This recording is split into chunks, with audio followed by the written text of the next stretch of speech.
So Joel Embiid and the Sixers were blown out in Game 1 against the Knicks on Monday, falling 137-98. Embiid had an uncharacteristically quiet night, finishing 3 for 11 from the field for 14 points and 4 boards. And so, Stephen A., do you give Joel Embiid a Game 1 pass, considering it was only his 5th game back since recovering from an emergency appendectomy and that series before went 7 games? Of course I do. And the reason why is because he's always injured. This is not an individual that can get in any kind of basketball shape because of his health. It's been the story of his career. We've seen Joel Embiid partially out of shape, completely out of shape. Doesn't matter. We know what he can do when he's on the basketball court. And we know on his worst day, he's good for 25 a night. He's that great. He's that great as a big man. Doggy, if you can talk about a guy like Bill Walton and how great Bill Walton was, but his career was limited due to injury, could you imagine what you could say about Joel Embiid with the arsenal that he has in his game? We've seen him. It doesn't matter what the moment is. He's always Joel Embiid when it comes to his talent. It's consistent. The issue is his health. And so because his health, particularly to his lower extremities, has dominated his career, you know his conditioning is always compromised. So when that man performs the way that he did in Game 1, and he looks you in the face and says, I was tired, how can we possibly deny that that's true?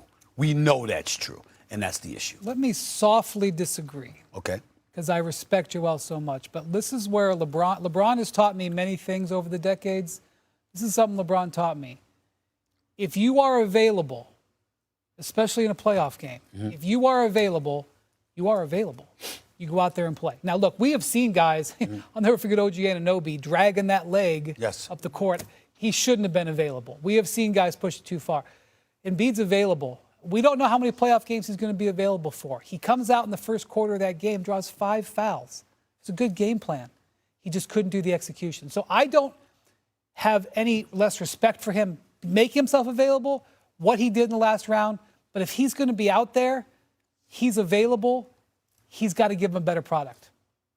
Brian, I cannot sit there and praise him to no end, rightfully so, on a Saturday night, and then they lose on a Monday night in the next series in the first game and kill him. I can't do that. So I'm with Steve.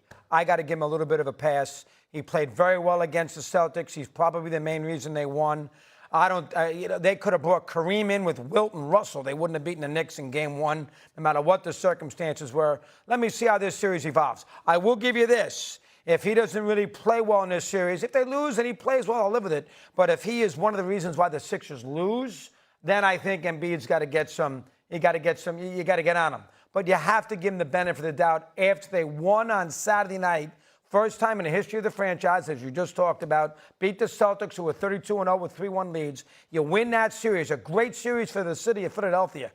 You can make an argument that that's one of the biggest wins, third, fourth biggest win they've ever had. They won the NBA championship. They won a Game 7 with Julius one year when they were up 3-1. And this one, that's how good it was. So I'm going to give them a little break as far as the first game goes against the Knicks. A little break.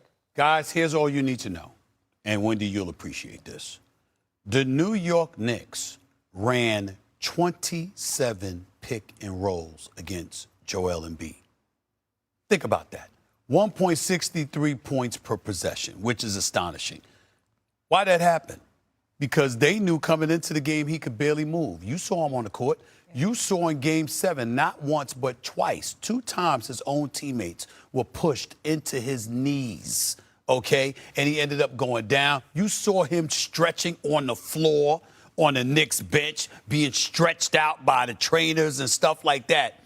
And 48 hours later, he's got a Game 1 against the Knicks, a team that he averaged 33-10 against on one leg 2 years ago. Come on, y'all. We got to understand who we're talking about here. Joel Embiid. I get where LeBron is saying he's more qualified than us to say it. But if ever there was an individual that just... And they ran 27 picks because they ain't feeling sorry for him. That's right. I understand that. I mean, that's just reality. I'm just saying that. But if he's hurt, he's hurt. Yeah. You know, he can't move. All right, Wendy, thank you so much for joining us. We will see you later. Coming up here, by the way, Game 2 between the Knicks and the Sixers is tonight from the Garden. Coming up here, Mad Dog's got to take about the Yankees and the World Series. Leave at this stage of his career you can win a championship with Joel Embiid. I know he can give you bucket after bucket. I know some people can be frustrating at flopping and get to the free throw line. And I got into an argument with Wendy about hiding best players because you can make that case a little bit about Jalen Brunson. But I'm just telling you, S.A. and Cam, from watching schemes and NBA coaches and college coaches, you can hide guards with the amount of times they get rotated and how you can switch off of it. You can't hide bigs. Not when you play a faster style of basketball, when that big is centered in every pick and roll. And also with his feet, with the way he moves, look how the Knicks passed the ball around the perimeter last night. That thing moved with fervor. It had pace, because the more pace it had, the more you made Joel Embiid have to recover. So this is death by 1,000 cuts, because by the time you get to the end of a game, he's dead tired, y'all. That's why you saw Jalen Brunson attack it over and over and over and over. And I just don't know if you can win with having such an Achilles heel like that on the court. So good from Jay Will. I don't believe the 76ers can win a title with Joel Embiid. I believe a team could win a title with Joel Embiid. Why not them? Well, I just believe that the process went too far. I believe he doesn't understand the culture of winning. I didn't choose that word for a specific reason. I'm just saying a culture of winning. Mm-hmm.